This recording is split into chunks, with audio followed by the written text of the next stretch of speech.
નમસ્કાર ગુજરાત અસૌખ્ય સમાચારની અંદર અંબાલાલ પટેલે કહ્યું એટલે પાક્કું સ્વેટરની સાથે રેનકોટ પણ તૈયાર રાખજો. કેન્દ્ર સરકારની સૌથી મોટી જાહેરાત ખેડૂતો માટે આવી ગઈ છે. ખુશખબર, પાક વીમા યોજનાને લઈને સૌથી મોટા સમાચાર.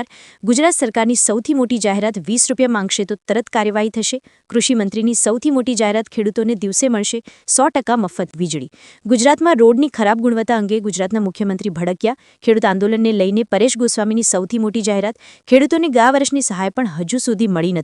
તો બીજી તરફ જે ખેડૂતોને ₹2000નો 21મો હપ્તો નથી મળ્યો એમના માટે સૌથી મોટા સમાચાર. પશુપાલકો માટે આવી ગઈ છે ખુશખબર. 42,000 રૂપિયા ખાતામાં જમા થશે. શું મહિલાઓને પણ મળશે દર મહિને ₹1000? ખેડૂતોને ખાતર ખરીદવા માટે મળશે 1 લાખ ને 2 લાખ રૂપિયા સુધીની સહાય. વિદ્યાર્થીઓને મળશે મફત લેપટોપ. ખેડૂતોને ગોડાઉન બનાવવા માટે મળશે હવે 75,000ને બદલે 1 લાખ રૂપિયાની આર્થિક સહાય. રાશન કાર્ડ ધારકો માટે આવ્યા છે સૌથી મોટા સમાચાર. આયુષ્માન કાર્ડમાં કેટલી વખત મળશે સહાય? પ્રધાનમંત્રી આવાસ યોજનાને લઈને સૌથી મોટી જાહેરાત.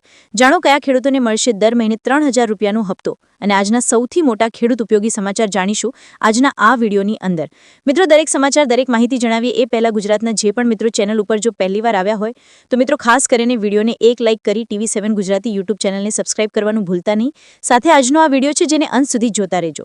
સૌથી પહેલા મિત્રો અત્યારના તાજા અને નવા હવામાન સમાચાર ઉપર નજર કરીએ તો અંબાલાલ પટેલે કહ્યું એટલે પાક્કું સ્વેટરની સાથે રેનકોટ પણ તૈયાર રાખજો. અંબાલાલ પટેલની આગાહી અનુસાર નવેમ્બરના અંતમાં ફરી માવઠા જેવી સ્થિતિ સર્જાય તેવી શક્યતા છે. બંગાળના ઉપમહાસાગરમાં આગામી સમયમાં વાવાઝોડું બને તેવી આગાહી અંબાલાલ પટેલે વ્યક્ત કરી છે. આ દરમિયાન આજથી બંગાળની ખાડીમાં હવાનું હળવું દબાણ બની શકે છે.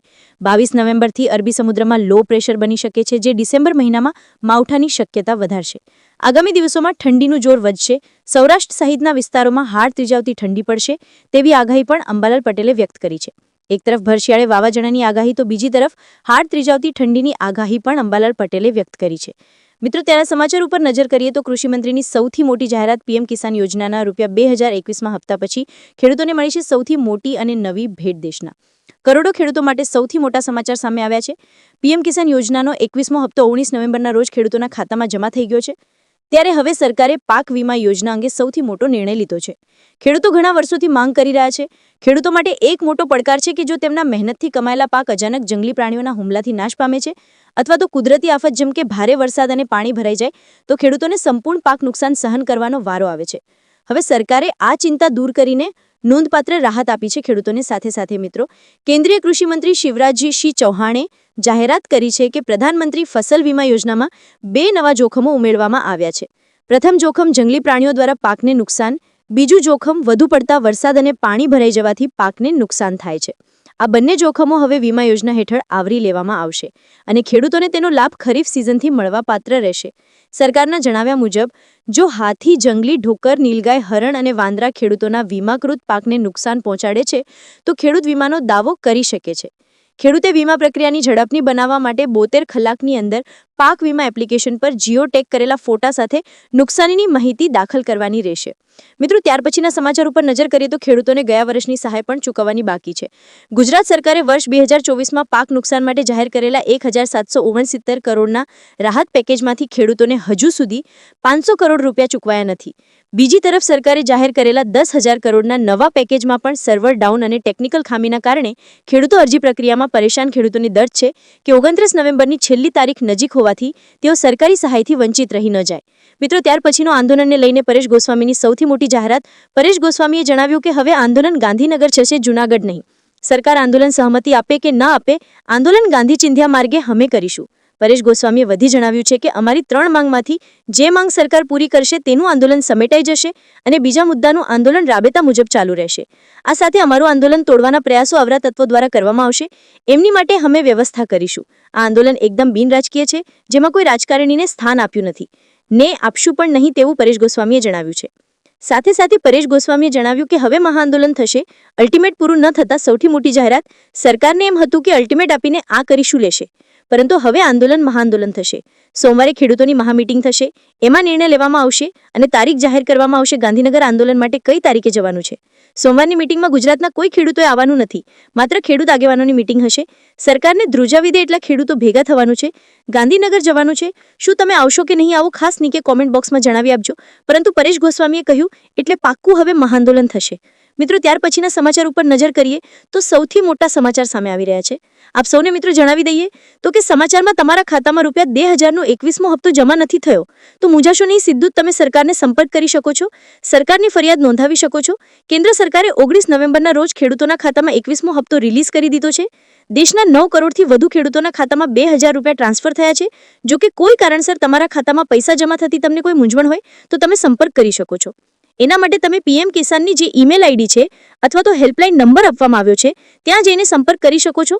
અને ખાસ મિત્રો નીચે કોમેન્ટ બોક્સમાં એ પણ જણાવી દેજો કે કયા કયા ખેડૂતોના ખાતામાં રૂપિયા 2021મો હપ્તો છે જમા થઈ ગયો છે. મિત્રો ત્યાર પછીના સમાચાર ઉપર નજર કરીએ તો ગુજરાત કોંગ્રેસની જન આક્રોશ રેલીની આજથી જ પ્રારંભ થઈ ગયો છે. પરિવર્તન શંખનાદ સાથે કોંગ્રેસને જન આક્રોશ રેલી કાઢવામાં આવી.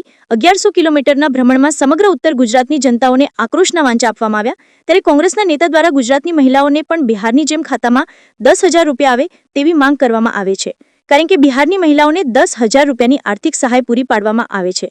તો ગુજરાતમાં પણ કેમ નહીં, ગુજરાતની મહિલાઓને પણ 10,000 રૂપિયા મળવા જોઈએ કે ન મળવા જોઈએ, ખાસ નીચે કોમેન્ટ બોક્સ આપજો મિત્રો. તેના સમાચાર ઉપર નજર કરીએ તો સસ્તા ભાવમાં ખરીદો ઘર.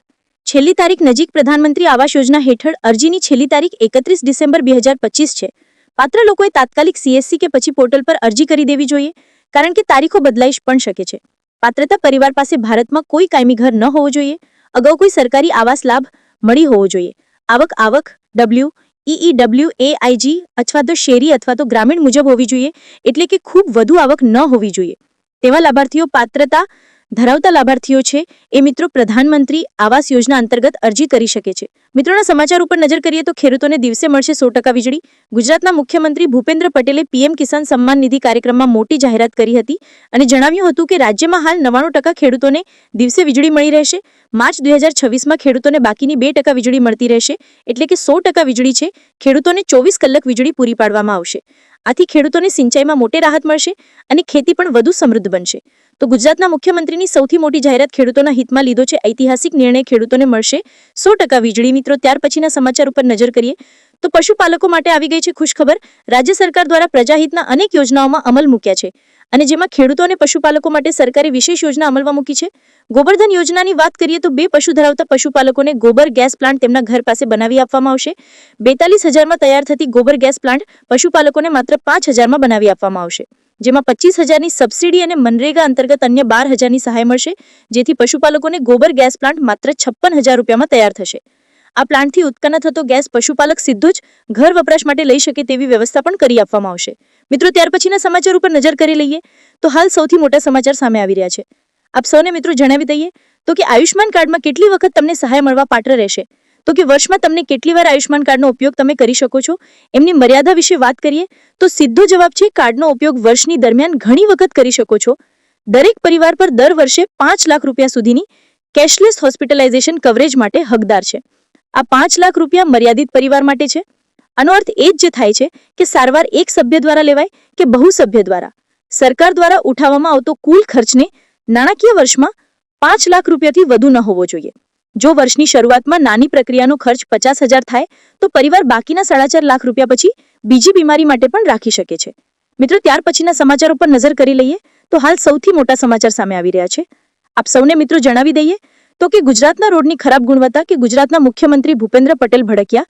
ગુજરાતમાં રસ્તાઓની ખરાબ હાલતને લઈને ગુજરાતના મુખ્યમંત્રી ખૂબ જ ગંભીર સ્થિતિમાં છે. તાજેતરની કેબિનેટ બેઠકમાં તેમણે તમામ મંત્રીઓને કડક સૂચના આપી અને રોડ ઇન્ફ્રાસ્ટ્રક્ચરના કામોમાં કોઈ બાગદારી સંત થાય, ખાસ નવા બનેલા રસ્તા ટૂંક સમયમાં તૂટી જાય તો જવાબદાર કોન્ટ્રાક્ટર અને અધિકારી અને સંસ્થા સામે તાત્કાલિક કાર્યવાહી કરવાનો પણ આદેશ આપી દેવામાં આવ્યો છે. મિત્રો ત્યાર પછીના સમાચાર ઉપર નજર કરી લઈએ તો હાલ સૌથી મોટા સમાચાર સામે આવી રહ્યા છે. આપ સૌને મિત્રો જણાવી દઈએ તો કે કૃષિ મંત્રીએ સૌથી મોટી જાહેરાત વ્યક્ત કરી છે. ખેડૂતોને આપી છે મોટી રાહત. જ્યારે ગુજરાત રાજ્યમાં કમોસમી વરસાદના કારણે ખેડૂતોને મોટા પાયે નુકસાન થયું હતું અને ખાસ કરીને મગફળીને લઈને ગુજરાત સરકાર ખેડૂતોને એક પછી એક રાહત આપી રહી છે. ત્યારે ગુજરાતમાં મુખ્યમંત્રી ભૂપેન્દ્ર પટેલે રાજ્યના તાજેતરમાં અસાધારણ કમોસમી વરસાદના કારણે ખેડૂતોના ઊભા પાકને થયેલા નુકસાન માટે સંપૂર્ણ સંવેદનાથી ઊભી રહીને ઐતિહાસિક રાહત પેકેજની પણ જાહેરાત કરી દેવામાં આવી. તાજેતરમાં કિસાન સન્માન નિધિ કાર્યક્રમમાં રાજ્યના કૃષિમંત્રી જીતુભાઈ વાઘાણીએ સૌથી મોટી જાહેરાત વ્યક્ત કરી અને રાજ્યમાં ખેડૂતો પાસેથી ટેકાના ભાવે મગફળીની ખરીદીની પ્રક્રિયા અંગે પણ સૌથી મોટી જાહેરાત વ્યક્ત કરી. મિત્રો, આમાં જણાવી દઈએ તો એસએમએસ મળ્યાના 15 દિવસ સુધી ખેડૂતો ટેકાના ભાવે મગફળી વેચી શકે છે. એટલે કે ટેકાના ભાવે મગફળીની ખરીદીમાં ખેડૂતો માટે સમય મર્યાદા છે એ વધારવામાં આવી હોય. અગાઉ મેસેજ મળ્યાના 7 દિવસ સુધીમાં મગફળી વેચવાની સમય મર્યાદા હતી. જો કે કેન્દ્ર સરકારે આ સમય મર્યાદા છે આગામી હજુ પણ 8 દિવસ એટલે 15 દિવસ સુધી છે. એક સરકાર છે મગફળીની ખરીદી કરશે એવી જાહેરાત કરવામાં આવી રહી છે. તો ખેડૂતો માટે પણ આ સૌથી મોટા સમાચાર સાબિત થઈ શકે છે. મિત્રો, ત્યાર પછીના સમાચાર ઉપર નજર કરીએ તો અગત્યના સમાચાર સામે આવી રહ્યા છે. ખેડૂતોને હવે 1 લાખ 2 લાખ રૂપિયા સુધીની સહાય મળશે. જેમાં ખેડૂતો ઇફકો સંકટ હરણ નામની યોજના માટે કોઈ ખેડૂત ઇફકો દ્વારા પાસ થયેલી 25 થેલી યુરિયા ખાતર ખરીદે તો 1 લાખ રૂપિયાનો અકસ્માત વીમો મળે અને યુરિયા અને ડીએપીની 200 બોટલ ખરીદે તો તેમને 2 લાખ રૂપિયાનો 1 વર્ષ માટે મફત અકસ્માત વીમો મળે છે. જે ખેડૂતોની ખેતી દરમિયાન ચાંદનું જોમ વધારે રહેલ તો આના માટે આ યોજના આશીર્વાદરૂપ છે. આનો લાભ લેવા માટે ખાતર ખરીદેલ સ્લીપની જરૂર પડશે. ખેડૂતો માટે પણ સૌથી મોટા સમાચાર આવ્યા. મિત્રો, આગળના સમાચાર ઉપર નજર કરી લઈએ તો અગત્યના સમાચાર કે વિદ્યાર્થીઓને હવે લેપટોપ છે એ મફત મળશે. કોલેજમાં ભણતા તમામ વિદ્યાર્થીઓ